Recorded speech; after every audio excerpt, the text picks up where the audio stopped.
You ever hold a tiny pill in your hand and just wonder?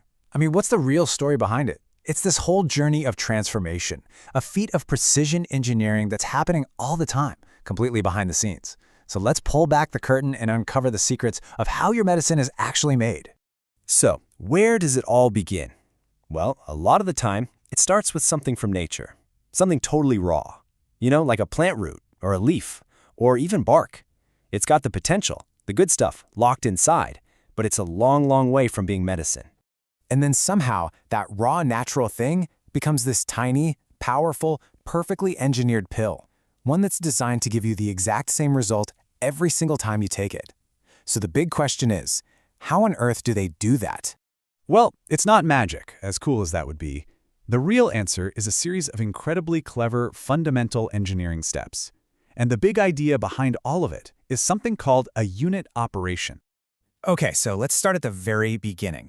Every single complex manufacturing process, doesn't matter if it's for medicine or, making a car, it can all be broken down into these essential building blocks.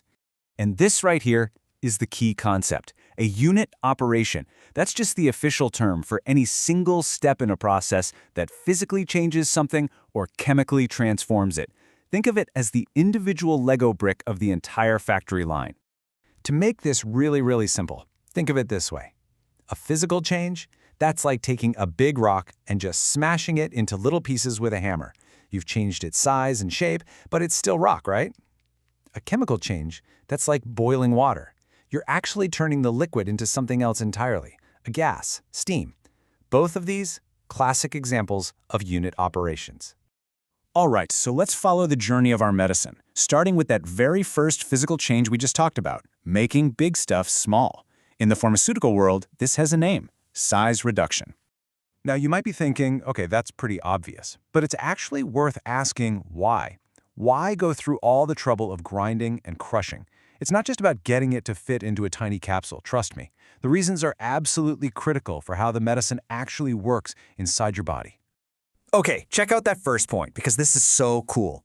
When you smash a big particle into thousands of tiny ones, you just explode the total surface area. We're talking about turning the surface of a sugar cube into the size of a tennis court. It's wild.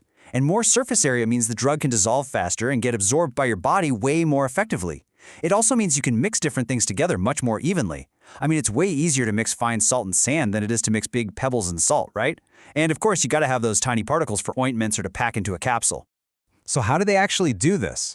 Well, engineers have these awesome machines that work on 4 basic principles. You've got impact, which is pretty much a high-speed hammer just pulverizing the material.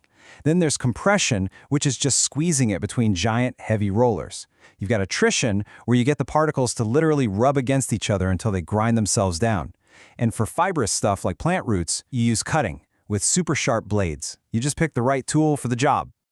All right, so we've hammered and crushed our material into a fine powder. Great, but now we've got a new problem. That powder is a total mix of different sized particles. And for medicine, you need consistency. You need uniformity, which brings us to our next unit operation. And let's be super clear on the difference here. Size reduction is the making part, turning big things into small things. Size separation, that's the sorting part. We're sifting through what we just made to grab only the particles that are the absolute perfect size for our medicine.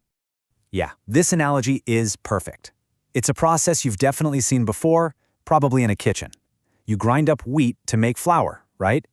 But then you use a sieve or a sifter to separate out just that superfine powder and leave the bigger bits behind.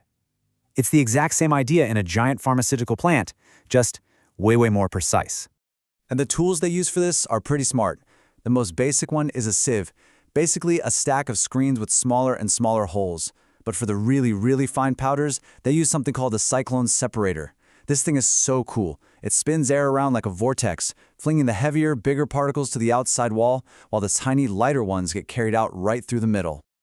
Okay, so now we have these perfect, uniform powders for all our different ingredients. What's next?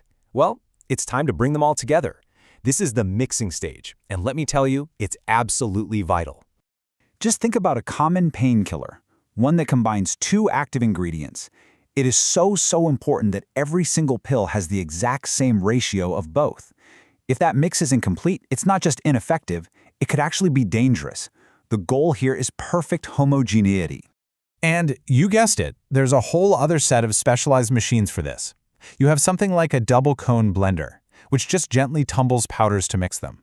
On the other end, you have a powerful Silverson mixer that's strong enough to combine things that don't want to mix, like oil and water. We are getting so close to the finish line now, but there are just a few final, critical steps that are needed to purify and stabilize all the ingredients. One of the most important ones is extraction. This is how we get just the good stuff out. For example, the root of the Rauwolfia plant has a powerful chemical in it called reserpine, which is used for high blood pressure. Extraction is the process of pulling out only the reserpine and leaving all the other plant material behind. We're isolating that single active chemical from its natural source. And finally, to wrap it all up, you have operations like filtration, which is as simple as it sounds, just like straining tea leaves from your tea to get rid of any unwanted solid bits, and then drying, which removes any moisture. That's essential for making a stable powder that won't get all clumpy or spoil. So we've gone from a plant root to a crushed powder, we've sorted it, mixed it, and purified it. We've seen all the unit operations. But now let's zoom out and ask the most important question of all.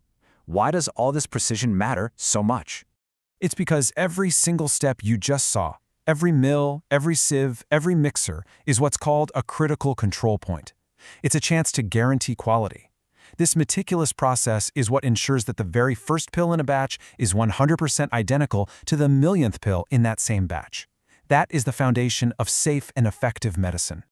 I mean, when you really stop and think about it, it's pretty incredible. From a rough piece of a plant to a reliable pill that you can trust. Every medicine you've ever taken is a tiny masterpiece of precision engineering, built one careful unit operation at a time. So the next time you hold one of those pills, maybe you'll see it a little differently, not just as a simple pill, but as the final destination of this amazing, invisible, industrial journey. Kinda makes you think, doesn't it?